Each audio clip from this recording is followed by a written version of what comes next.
ময়দানে মাসে আপনি আল্লাহর কোর্টে কি জবাব দিবেন? মানুষ তো আপনার আসামি বানাবে। কথা কি বুঝাইতে পারছি?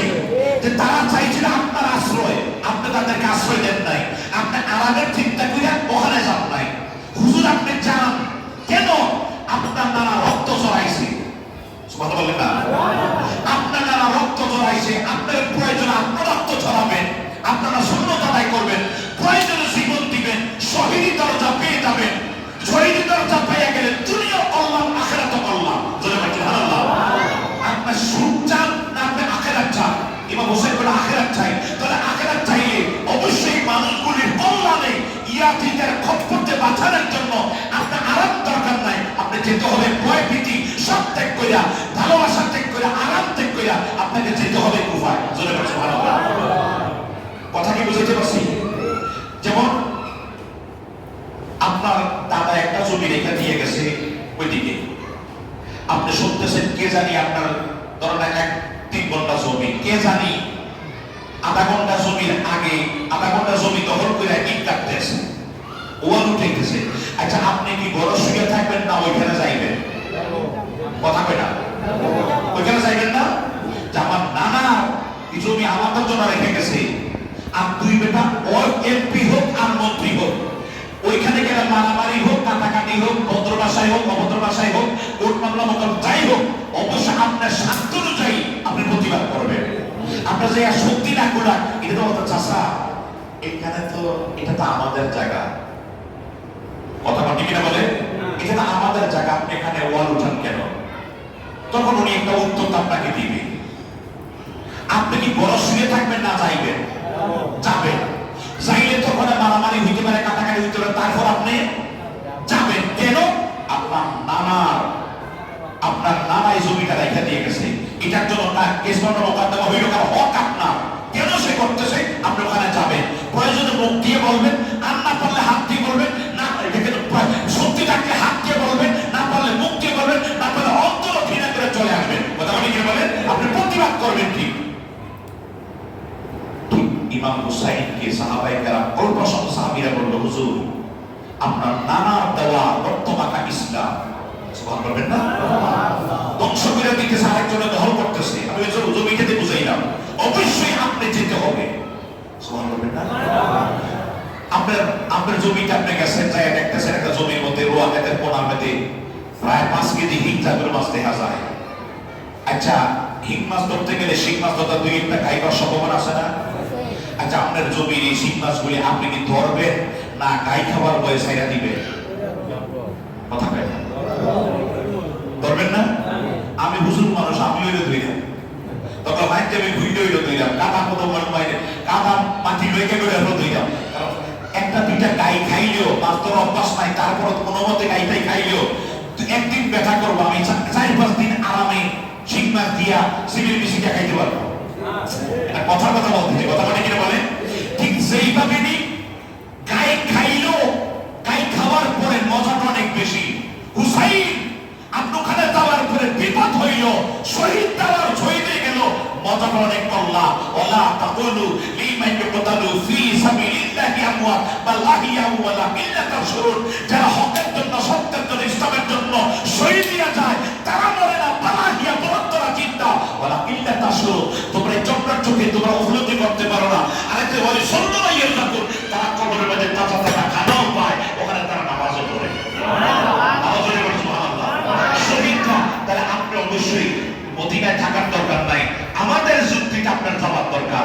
এবার আপনারা বলেন, এখানে যারা আপনারা আছেন বলেন, প্রথম সাহাবীরা বলছে আপনি যাইয়েন না, মারামারি হইতে পারে। দ্বিতীয় সাহাবীরা বলছে আপনার দুনিয়া আখিরাতের কল্যাণ হবে, মানুষগুলি বিপদ থেকে বাঁচবে। এখন যুক্তিসঙ্গত কথা কি বেশি সংখ্যকের না কম সংখ্যকের? কম সংখ্যকের কথাটা যুক্তিসঙ্গত। কথা মানে কি বলে? বেশি সংখ্যক বলছে আপনি যাইয়েন না, থাক। কিন্তু কম সংখ্যক বলছে না, আমার দাদার যাওয়া জমি ইট বাঁধবে, আমি তাদেরকে জিজ্ঞেস করবো না, আমার মারামারি কাটাকাটি মসজিদে হোক, আমি তাকে জিজ্ঞেস করি না কেন? কথা মানে কি বলে? তো কম সংখ্যকের কথাটা যুক্তিসঙ্গত। এখন আমাদের দেশে আহলে হাদিসের বন্ধুরা কি বলে জানেন? হুসাইন মুরব্বীদের কথা মানে নাই, তার মানে হচ্ছে ওরা নিষেধ করছে, আর উনি জানে ওখানে গেলে বিপদ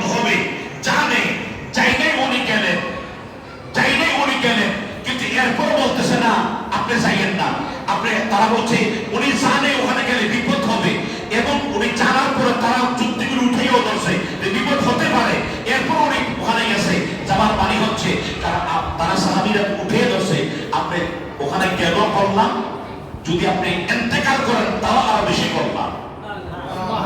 এবার তো শুনুন, আল্লাহুম্মা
মানুষের কথা যুক্তিসঙ্গত। এবার বাকি মুরব্বী যারা নিষেধ করছিল তারা কয় হুজুর তাদের কথাটা রাইট, কিন্তু বিপদ হবে এটাই আমরা আপনারা নিষেধ করছিলাম, তবে তাদের কথাটা যুক্তিসঙ্গত। কথা কি বুঝাইতে পারছি? এখন উনি মুরব্বী সাহাবীরা প্রথম নিষেধ করছে, এরপরও গেল কেন? এই কারণে কি গালি দেওয়া যাইবনি? উনি বেয়াদব ছিলেন, মুরব্বী সাহাবী মানতেন না।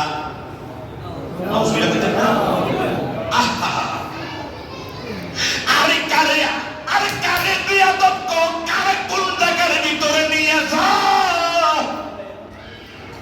আমার নবীজি খানায় কাবার দরজার পাশে দাঁড়াইয়া উনি নিজেই বলতেছেন, আমার আহলে বায়াত হইল নূহ নবীর নৌকার মতো, এটার মধ্যে যারা উঠবে তারা নাজাত পাবে, এটার মধ্যে যারা উঠবে না তারা ধ্বংস হইয়া যাবে, হালাক হইয়া যাবে, জাহান্নামী হবে।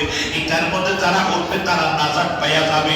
আমার এই কিতাব করে আমার এই মোবাইলে লোড করা আছে, বা দিও সময় সংকীর্ণতার কারণে ওইটি গেলাম না। তাহলে আহলে বায়াত হইল এমন একটা নৌকা, বলে হুজুর এটা নূহ নবীর নৌকার মতো। নবী বুঝাইলেন নবীর নৌকা মানে কি?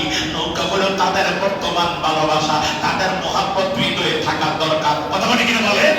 যারা ওনাদেরকে গালিগালাজ করে ইমাম বলা যাবে না, মুরব্বী মানত না, এই ধরনের মিথ্যা তহমত গুলি যদি দেয় আমরা তাদের পক্ষে থাকতে পারি নাই। এতে বোঝা গেল এরা মুসলমান। আবার ইয়াজিদের বেলায় কয় হযরত ইয়াজিদ রাদিয়াল্লাহু তাআলা।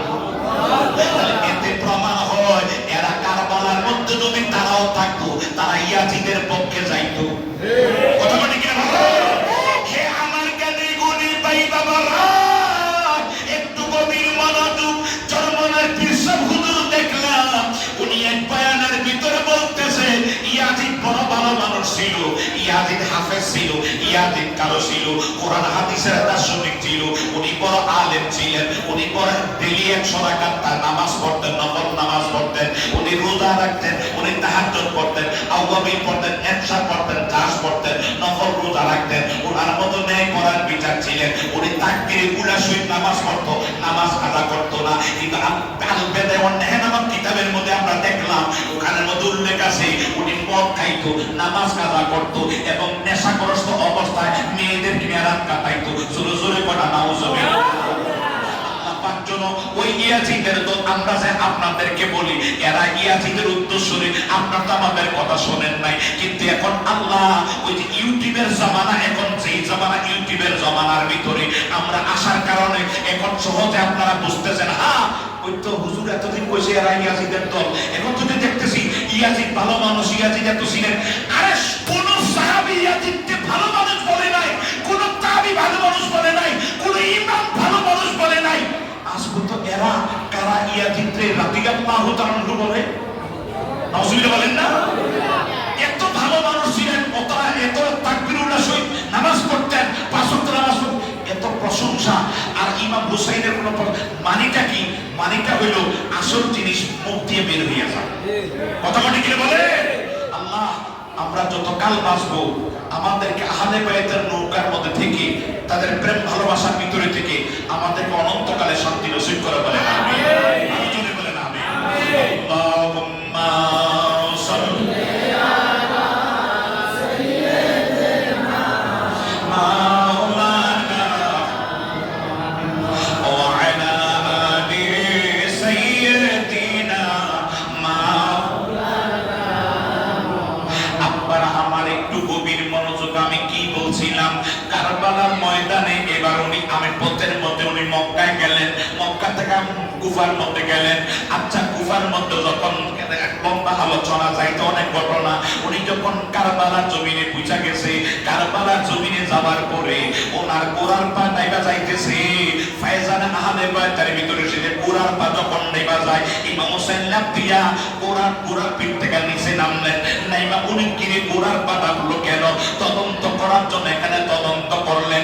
এরপরে নিজের তলোয়ার দিয়া মাটির মধ্যে আঘাত, মাইয়ার মধ্যে একটা কাঁটাওয়ালা, আরবের মধ্যে বাবুই কাঁটাওয়ালা মরুভূমিতে দেখবেন এতটুকু বড় বড় কাঁটাওয়ালা গাছ থাকে। এই গাছের মধ্যে যখন আঘাত করছে, কাঁটাওয়ালা গাছ থেকে যেইভাবে নিয়ে একটা কষ বাহির হওয়ার কথা, আমার নবীজি কইলা গেছে, সিমটম নমুনাগুলি আমার নবীজি কইলা গেছে, হোসাইন রে, যেই জায়গার মধ্যে তোমার শহীদ কইরা দিব, ওই জায়গাটার মধ্যে এমন একটা অবস্থা হবে, ওই গাছের মধ্যে থেকে যেই কষ্টটা বাহির হবে ওটা মানুষের রক্তের মতো দেখবা। ঠিক ওই নমুনা দেখা উনি তাড়াতাড়ি করে মশালটা অফ করে দিলেন, মশালটা বন্ধ করে দিয়া কয়, হে মদিনাবাসীরা, তোমরা আমার সঙ্গী সাথী যারা আছো তাড়াতাড়ি তোমরা মদিনায় চলে যাও, আমার শুধু আমার এলাকা আমার আওলাদ যারা আছো সবাই তোমরা মদিনায় চলে যাও। এই কথা বলে উনি নামাজরত অবস্থায় সিজদার মধ্যে চলে গেলেন লম্বা টাইম। আবার কেউ বলতেছে তাঁবুর ভিতরে চলে গেছে, কেউ বলতে সিজদার ভিতরে লম্বা টাইম চলে গেছে। এই টাইমে সিজদার ভিতরে লম্বা টাইম চলে যাওয়ার পরে মনে তারা 1-1.5 কিলো 2-3 কিলো মাইল মনে দূরে চলে গেছে, কিলোমিটার দূরে চলে গেছে। এই অবস্থার ভিতরে সিজদা উঠাইয়া দেখে তারা চতুর্দিকে ইমাম হুসাইনের পাশে দাঁড়ায়া কাঁদতে আছে। ডাক দিয়া কই, তোমরা কি চাও না? আমি বললাম তোমরা চলে যাও, এটা কারবালা, আমাকে এই জায়গায় শহীদ হইতে হবে। আমার নানা ভবিষ্যৎবাণী কইরা গেছে, ভাই আমরা যাবো না বলে কেন যাইবেন না? বলে আল্লাহ বলছে, আল্লাহ আসআলুকুম আলাইহি আজরান ইল্লাল মাওয়াদ্দাতা ফিল কুরবা। আল্লাহ বলেছে আপনাদের ভালোবাসার কথা, সূরা 23 নম্বর আয়াতে আল্লাহ আপনাদের ভালোবাসার কথা বলে গেছে, আপনাদেরকে ভালোবাসার কথা বলছে। এই বিপদের মুখে আপনাদেরকে ফালাইয়া আমরা কেউ মদিনায় যাইতে রাজি না, প্রয়োজন আপনার জন্য জীবন দেব, বাঁচতে হলে আপনারা নিয়ে বাঁচবো। জোরে করে সুবহানাল্লাহ। এই কথা বলার পরে বললেন, তাহলে তোমরা তাবু গাড়ো। তারা তাবু গাড়াইলেন। তাবু গাড়াইয়া ইমাম হুসাইন চোখের পানি ফালাইয়া কান্দে। কবি বলেন, ইমাম হুসাইন মনে করছিল আমার কেউ নাই রে, এই বাবা সংসারে থাকলে কি আর কান্দে হুসাইন কারবালার প্রাণ তরে, আমার কেউ নাই রে, আমার কেউ নাই রে, এই বাবা সংসারে থাকলে কি আর কান্দে হুসাইন কারবালার প্রাণ তরে, আমার কেউ নাই। ও আল্লাহ